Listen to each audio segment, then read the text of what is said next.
Hello friends, welcome to my YouTube channel optimistic girl Neha. तो दोस्तों, जैसा आपको पता है कि हम लोग इस समय सरस्वती पांडे और गोविंद पांडे की बुक से हिंदी में कहानी पार्ट ख़त्म कर रहे हैं, जिसका फर्स्ट पार्ट हमने पहले देख लिया था। आज सेकंड पार्ट है। दोस्तों, हमने फर्स्ट पार्ट में प्रेमचंद जी की कहानियाँ देखी थी।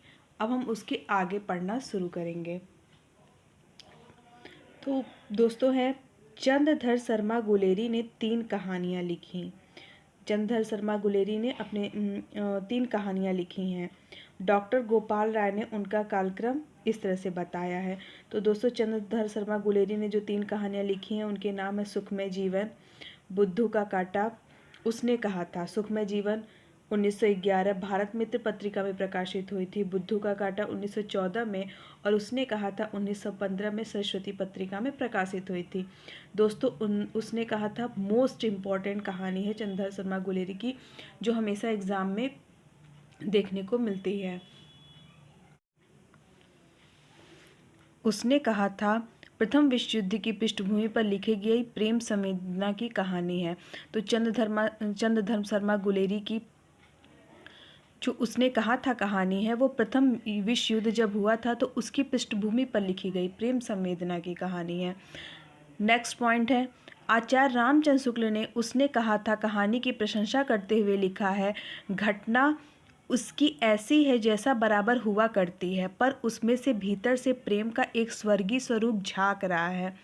केवल झांक रहा है, निर्लज्जता के साथ पुकार या करा नहीं रहा। कहानी भर में कहीं प्रेम की निर्लज्जता, प्रबलता, वेदना की विभत्स विवृत्ति नहीं है। सुरुचि के सुकुमार से सुकुमार स्वरूप पर कहीं आघात नहीं पहुंचता। इसकी घटनाएं ही बोल रही हैं, पात्रों को बोलने की अपेक्षा नहीं है। तो दोस्तों, ये जो कथन होते हैं वो एग्ज़ाम में आते ही आते हैं। अब ऐसा नहीं कि ये पूरा एक पैरा है तो पूरा एक पैरा एग्ज़ाम में दे देगा, नहीं, 20 से कहीं भी उठा के दे सकता है। ऐसा पूछ सकता है कि उसने कहा था के बारे में केवल झांक रहा है, निर्लज्जता के साथ पुकार या करा नहीं रहा है, किसने कहा था? तो आचार्य रामचंद्र शुक्ल ने कहा था। नेक्स्ट लाइन है, उसने कहा था फ्लैशबैक पूर्वदीप्ति पद्धति पे लिखी हिंदी की प्रथम कहानी है। यानी जो उसने कहा था वो फ्लैशबैक पद्धति पे लिखी गई हिंदी की प्रथम कहानी है। नेक्स्ट अब हम लोग आ जाते हैं जयशंकर प्रसाद पे। जयशंकर प्रसाद की प्रथम कहानी सन 1911 ईस्वी में ग्राम शीर्षक से इंदु पत्रिका में प्रकाशित हुई थी। तो जयशंकर प्रसाद की प्रथम कहानी कौन सी है? ग्राम है। ग्राम है जो इंदु पत्रिका में प्रकाशित हुई थी। नेक्स्ट लाइन है, जयशंकर प्रसाद की कहानी संग्रह और चर्चित कहानियां निम्नलिखित हैं। तो जयशंकर प्रसाद की कहानी संग्रह कौन सी हैं? तो छाया, प्रतिध्वनि, आकाशदीप, आधी, इंद्रजाल।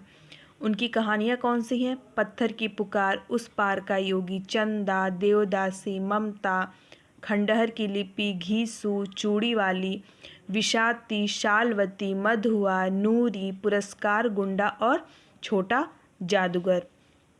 जो छाया प्रसाद की प्रथम कहानी संग्रह होने के साथ साथ हिंदी का भी प्रथम कहानी संग्रह है। यानी जो छाया जयशंकर प्रसाद की प्रथम कहानी संग्रह है वो हमारे हिंदी की भी प्रथम कहानी संग्रह मानी गई है।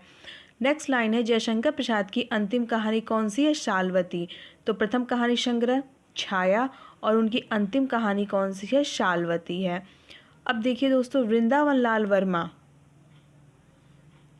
के प्रमुख कहानी संग्रह, अब हम लोग वृंदावन लाल वर्मा के कहानी संग्रहों को देखते हैं। वृंदावन लाल वर्मा के कहानी संग्रह शरणागत और कलाकार का दंड है। इनके 2 कहानी संग्रह कौन कौन से? शरणागत और कलाकार का दंड। वृंदावन लाल वर्मा को ऐतिहासिक कहानियों की परंपरा का जनक माना जाता है। तो ऐतिहासिक कहानियों की परंपरा के जनक कौन है? तो वृंदावन लाल वर्मा है। राधिका रमण प्रसाद की प्रथम कहानी कानों में कंगना इंदु में प्रकाशित हुई थी। कब? 1913 में। अभी हम लोग राधिका रमण प्रसाद की ये कहानी पीछे हम लोग पढ़ रहे थे, जहाँ मैंने आपको बताया है कि बहुत ही इम्पोर्टेंट है। इनकी प्रमुख कहानी संग्रह कुसुमांजलि, गाधी टोपी और सावनी समाए किसकी है? तो राधिका रमण प्रसाद की है। राधिका रमण प्रसाद सिंह की एक अन्य महत्वपूर्ण कहानी कौन सी है? बिजली। तो कानों में कंगना और बिजली इनकी कहानियां हैं और इनके कहानी संग्रह कौन कौन से हैं? कुसुमांजलि, गाधी टोपी और सावनी समा। नेक्स्ट लाइन है, आचार्य शुक्ल के अनुसार चतुरसेन शास्त्री 1914 से ही कहानी लिखना आरंभ कर दिए थे। इनके प्रमुख कहानी संग्रह कौन से हैं? रजगढ़, अक्षत, बाहर भीतर, दुखवा मैं कासे कहूँ मोर सजनी, सोया हुआ शहर, धरती और आसमान, कहानी खत्म हो गई, स्त्रियों का ओज और सिंगड़ विजय। नेक्स्ट है, चतुरसेन शास्त्री की चर्चित कहानियां हैं अम्बपालिका, प्रबुद्ध, भिक्षुराज, बावर्चीन, हल्दी घाटी में और बाणवधु। ये चतुरसेन शास्त्री के कहानी संग्रह थे और ये उनकी कहानियां थीं। नेक्स्ट लाइन है, चतुरसेन शास्त्री कृत दुखवा मैं कासे कहूँ मोर सजनी कहानी बंगला कथाकार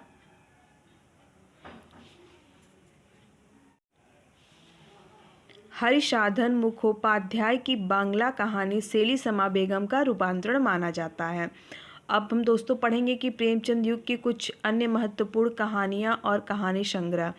तो सबसे पहले देखिए विश्वंभर नाथ शर्मा, इनका है गल्प मंदिर, चित्रशाला भाग 1, चित्रशाला भाग 2, कल्लोल, प्रेम प्रतिमा और मणिमाला।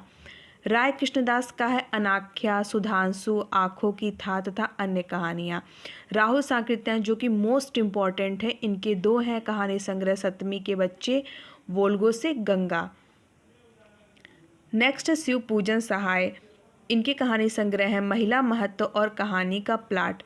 पद्मलाल पुन्नालाल बक्सी के हैं अंजलि, झलमला, अंजलि, झलमला और कनक रेखा।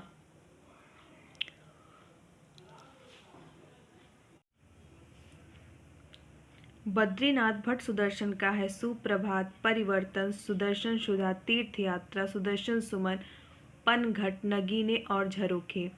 चंडी प्रसाद हृदय का है नंदन निकुंज और वनमाला।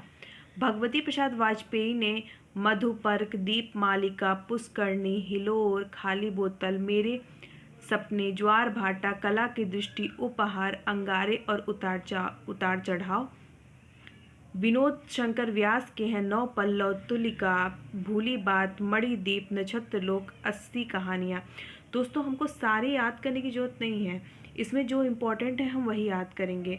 जैसे पांडे बेचन शर्मा उग्र हो गए और राहुल सांकृत्यायन का हो गया, और आगे देखिए सूर्यकांत त्रिपाठी निराला के हैं, तो इन्हीं के कहानी संग्रह हम ज़्यादा ध्यान से पढ़ेंगे। नहीं तो और सबका तो ऊपर ऊपर से बस आप लोग देख लीजिएगा। अब हम लोग आ जाते हैं पांडे बेचन शर्मा उग्र के कहानी संग्रह पे। इनका है चॉकलेट, शैतान मंडली, चिंगारिया, इंद्रधनुष, घोड़े की कहानी, बलात्कार, निर्लज्जा, दोजक की आग, क्रांतिकारी कहानियाँ, उग्र का हास्य, गल्पांजलि, पंजाब की महारानी, जब सारा आलम सोता। अब देखिए चॉकलेट का ट्रिक हम लोग क्या याद कर सकते हैं, बेचन, यानी चॉकलेट को बेचा जाता है तो चॉकलेट से बेचन शर्मा उग्र हमें याद हो जाएंगे। ठीक है। नेक्स्ट है चंद्रगुप्त विद्यालंकार का एक ही कहानी संग्रह है चंद्रकला। सूर्यकांत त्रिपाठी निराले की कहानी संग्रह तो बहुत इंपॉर्टेंट है, लिली, सखी और सुकुल की बीबी। नेक्स्ट है भगवती चरण वर्मा के कहानी संग्रह है 2 बाके, इंस्टॉलमेंट, मुगलों ने सल्तनत बख्श दी, मोर्चाबंदी। पांडे बेचन शर्मा उग्र की कहानी जो उसकी मां के आधार पे नंदुलारे वाजपेयी ने उग्र को हिंदी का प्रथम राजनीतिक कहानीकार माना है। यानी जो पांडे बेचन शर्मा की कहानी उसकी मां है, उसको नंदुलारे वाजपेयी ने उग्र को हिंदी का प्रथम राजनीतिक कहानीकार माना। का संग्रह है जिसे 1928 में अपने क्रांतिकारी विचारों के कारण ब्रिटिश सरकार द्वारा जब्त कर लिया। निराला जी ने जो सखी जो निराला जी का कहानी संग्रह है 1945 में चतुरी चमार नाम से उसका प्रकाशन हुआ था। अब दोस्तों पार्ट 2 में हम कहानी के पार्ट 2 में हम यहीं तक करेंगे, आगे हम प्रेमचंदोत्तर युग पढ़ेंगे। तो दोस्तों अगर आपको मेरी वीडियो पसंद आती है और आप चाहते हैं कि मैं आगे भी ऐसी ही वीडियो लाऊं तो प्लीज़ मेरे चैनल को सब्सक्राइब करिए, शेयर करिए और लाइक करना तो बिल्कुल मत भूलिएगा। ठीक है दोस्तों, पढ़ते रहिए। हर हर महादेव।